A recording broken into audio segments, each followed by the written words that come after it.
We have a new kit here. This is the user manual. It is Chinese.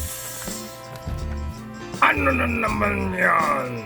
We're going to make a new project. It's a robot.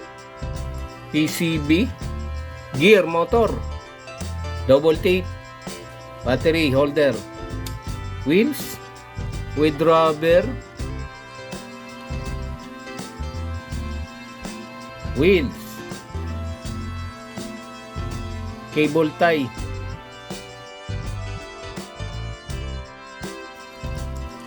wire, LED,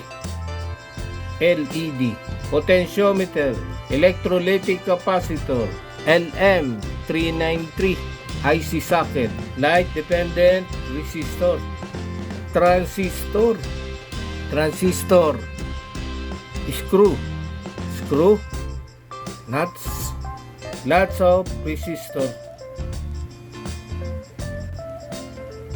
Ay, anong gagawin mo ngayon dyan?